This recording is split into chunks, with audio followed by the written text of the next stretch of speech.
welcome back to CTL TV, Kerbal Space Program. We've had a bit of a disaster on the way out to the moon. Had some issues trying to figure out the controls, but we eventually made it to the moon. Loaded up into the lunar module. Tried to do our landing and realized that this annoying thing on the end would not come off. Someone really glued it on there pretty well, and the landing had to be aborted. So lunar module is now going to redock with the command module, and as you can see, it's a docking in process. I'm actually recording this audio after the fact now because it originally didn't record the audio at the time. So if it's a little bit wonky, that's why. But alright, at the moment I remember, if you look at the top right, the monopropellant is getting very low for the lunar module, which helps push and translate the spacecraft. So when you apply forces in a car, say you turn the wheel, the nose turns, you turn it on a lateral, so let me make those turns. In space as well, you can translate left and right, the whole thing, and up and down, all sort of thing. And those RCS systems really help with that. Without those, you have to use the main thrusters to go forward and backwards, and the way you do that is obviously you fire forwards and then turn the whole spaceship around to fire against it to even out the speed, and it's just quite difficult and close and everything can be a bit dangerous. So always good to have the RCS fuel ready to go, and we're getting very low here. But looks like I sorted it out. Closing 0.3 of a meter per second. What a drag, hey, all that way there only to have a failure. But that's what it's like on the Thunderverse TV show. That's what it's like on Kerbal. TV show about failure, game about failure. But hopefully we get our failures out of the way this early missions and we can get to some successes. Right now the success will be just to get everyone back. This is the Apollo 13 straight out of the way. Apollo 1 becomes, well, Apollo 13 is our first mission. Get all our mistakes out of the way and we'll get everyone back safe and sound, and that'll be the new idea. So here I'm moving Jebediah and Bob back from the lunar module into the command module for the trip back. Obviously only room for 3, and when the time comes we'll be jettisoning the lunar module off and beginning the return back to Kerbal. Right now that I'm doing a transfer of fuel, every little bit counts. Might as well take the stuff out of the lunar module and put it where we can use it. Seems to be the go. The lunar module certainly won't be needing it. Now time to cast it away, I think. Just undock, off she goes. And now it's a question of survival. Survival. Can we return from the moon? CTL TV already very gripping. So at the moment we are adding the ejection burn from the moon to escape the moon's gravity and be captured by Kerbal. Obviously enough speed and it'll fly clear out of the entire system. Not enough speed and the moon will re-grab the spacecraft with the gravity. So as you can see with this one, it's too much speed because the trajectory is taking us out of the system and there's no proper orbit showing that Kerbal's capturing. Now there is. You can see that that was a bit too far. Now we're escaping and being captured by Kerbal, and that point I'm pointing to just there is the lowest point or the highest point, can't quite tell from here. But anyway, we're going to do a burn as well once we're in the orbit of Kerbal to lower the orbit so that we can be captured by, well, not just be captured, but hit Kerbal for a landing. Now I'm zooming time forward to get to the burn, which will be 28 seconds for 247.7 meters per second of delta V. So we're going to do the burn at 14 seconds for 28 seconds, and that'll be the ejection burn. I think at this point as well, I do a quick little speed forward. You know, while I was saying earlier on I wasn't going to do that because it can get a bit risky. However, what's to lose at this point? The mission, somewhat of a failure. If everything goes to hell, then there's plenty more Kerbal Noughts where that came from, and it might even make good TV. So, flicking forward, not yet. Dark side burns always interesting in Bye Lunar Module. Away we go. Plenty delta D. Look over to the left, 3,000 odd meters per second.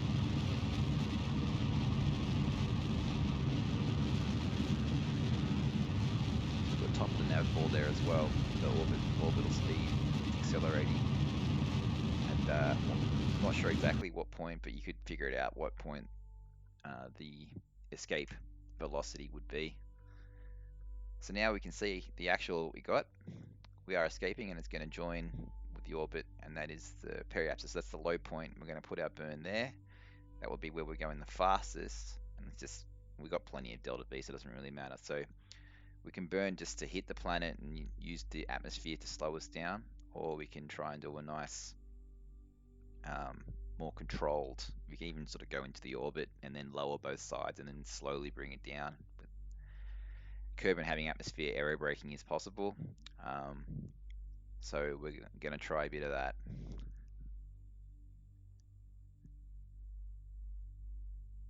If you look on the bottom left down here, there's apoapsis, periapsis. So just to explain again, apoapsis is the highest point of an orbit, periapsis is the lowest point of an orbit, and right now I'm trying to get the periapsis, the low part, in this case would be the part that connects to Kerbin, to about 60 Ks, because I know the atmosphere is 70 Ks up. That's why we're trying to get out of 70 Ks from the launch, and if we're, as it stands right now, at 56 Ks, then we'll definitely be hitting atmosphere, and that'll not only have there'll be a gravity effect as you get nearby, but also atmosphere aerobraking effect. So bye-bye to the moon. It's always a good shot. And on to the next burn, which will get us into that orbit low, but not into Kerbin. Little computer doing the work there for the maneuver, the direction for the maneuver node. In these cases, we're in the same plane as the planet, so as we're talking about when we're leaving the moon and the Kerbin in the same plane. So most of the burns will be either forward directions, backwards directions, increasing speed, reducing speed. So increasing speed to leave planets and reducing speed to be caught by planets. So right now we're facing backwards. Retrograde to reduce the speed. You can see the speed getting wiped off, so just drifting closer and closer to Kerbin. The numbers in the bottom left there, the periapsis is getting lower and lower and lower. And the map will show that. Green coming in.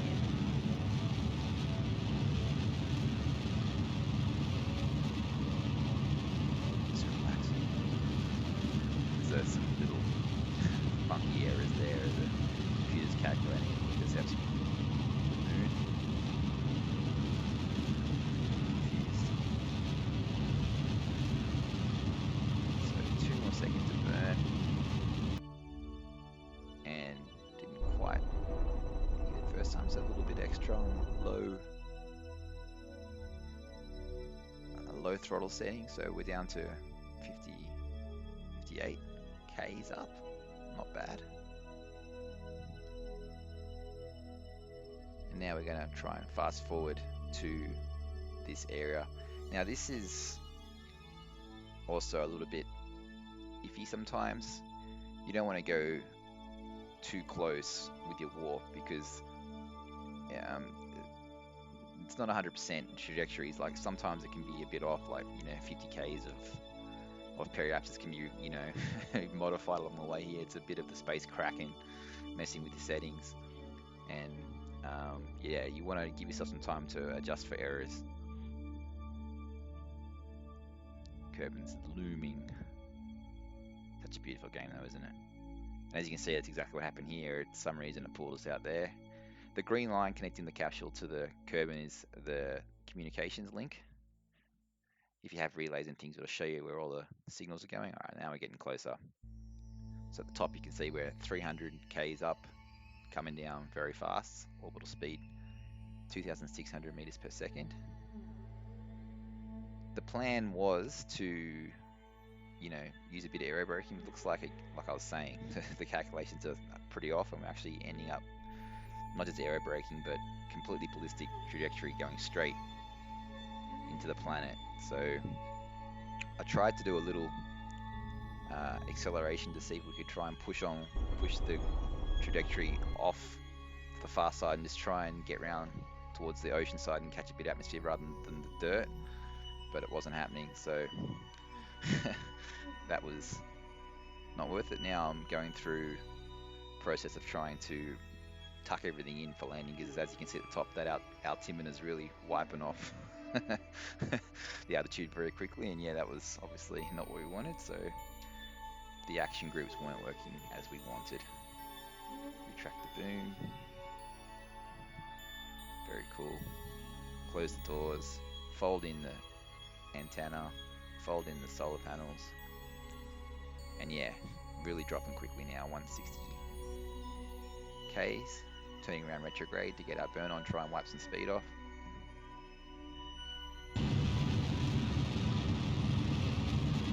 Full power, give everything Scotty. Speed's dropping, but as we remember, when we fitted these motors, they're not really designed for power. They're just moving around in vacuum. So it's nice and wiping off speed in short time. Need a lot more horsepower than these ones. Haven't got it. And right now I'm freaking out that there's plenty of gas, but not much space to use it. 100 k's. We know we hit the atmosphere at 70, so call's made. Stage that's gone. Now prep for landing. Heat shield showing. And right about now I was freaking out that it looks all black. That's usually a sign that it's been scorched, which is not good. Then I tested, looked up here, ablator is still plenty on there, so that's a good sign. It is protected. Entering the atmosphere now. Looking at the indicators for the parachutes, obviously too fast, too high to land, to deploy, sorry. So we need to get the speed down enough that they can, or we're really finished. Ablator heating up, and there's our foe, defeated us this time in the distance, laughing, mocking our attempts to land. There's some heat warnings going off there, good, but all within parameters. You can see our speed's really getting wiped off now, which is excellent. And it's a great shot, isn't it? Here comes the drogue and the mains. They're just going to try and slow it down a little bit like that before they fully deploy, so they don't rip open. As you can see on the left, it's yellow, saying that they can deploy but not fully. They can just help slow down. Coming down 6 k's.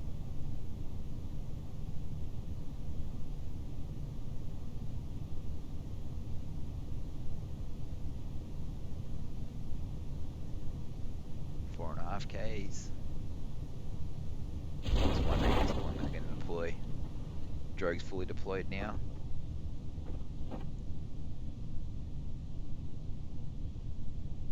I'm starting to worry a little bit here, I have to say. That's why I switched to the radar and how far we're above the ground, and to see those glorious parachutes open up, it's definitely relief.